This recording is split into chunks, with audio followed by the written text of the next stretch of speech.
Hey Finxters, what's up? It's Chris, founder of Finxter.com, and in today's video I want to dive into freelance developing from first principles. So I always think it's like first principles thinking. This is what Elon Musk, for example, does all the time. So he thinks from first principles. He doesn't he's not easily drawn into a fad, because he always thinks from first principles. And what are first principles? What is first principles thinking applied to freelancing?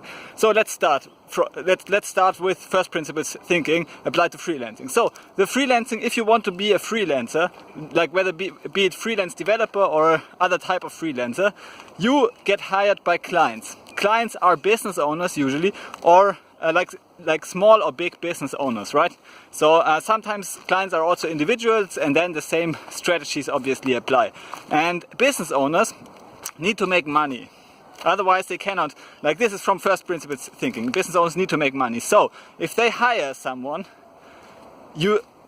that someone must be more valuable for them than they pay for them. Otherwise they wouldn't hire them in the first place, right? So you only hire an employee or a freelancer if they provide more value to them than they pay to you. Okay, otherwise you are not really a business owner, you are like a non-profit owner also, because you don't work you don't exchange value for money, you just exchange value for nothing, and then you need money, like every non-profit needs to get funded externally. So the number one goal of a freelancer to be successful should be to deliver more value than he's getting paid. Otherwise he won't get hired for long. Otherwise he will quickly be fired by the client. So the client will only hire the freelancer if the freelancer provides more value than he is getting paid for. And this is therefore, like from first principles thinking, this is a very sound strategy that you should always apply in every area of your business, whether you are a freelancer or not, whether you create a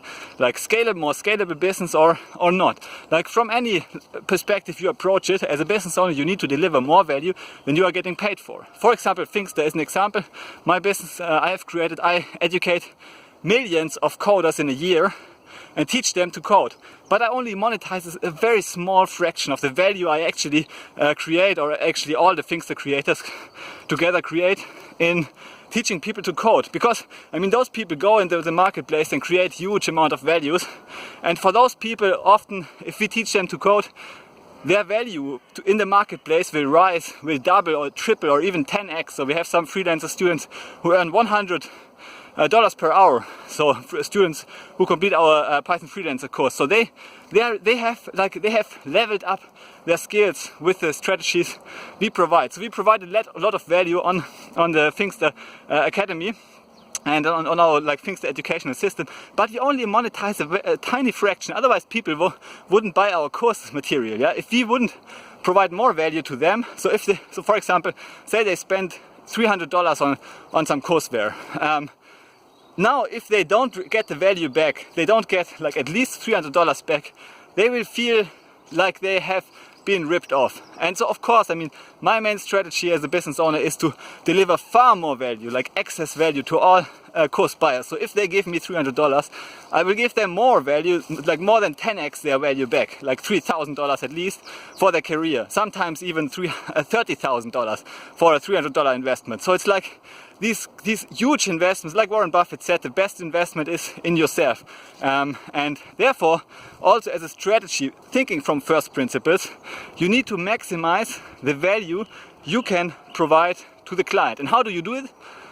I mean, you need to work more on yourself than you are working in your business or as an employee for your business. Yeah, because if you do this, you increase your value to the marketplace, you increase your potential, like your enthusiasm, you increase your value to the clients, and by increasing your value to the clients, you need to work less and less. And this is only possible if you invest time and money in your education, right?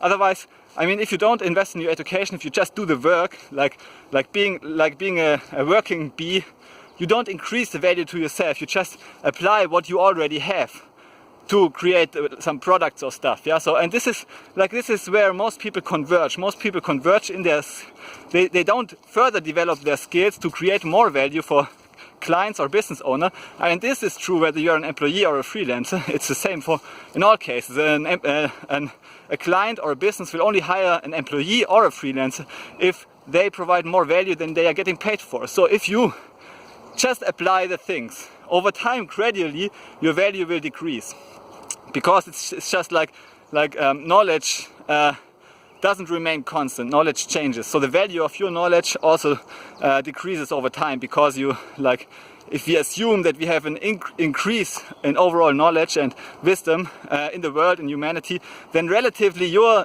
fixed knowledge, your static knowledge, decreases over time. So you need to stay up with this stay up to date, and increase your knowledge as well.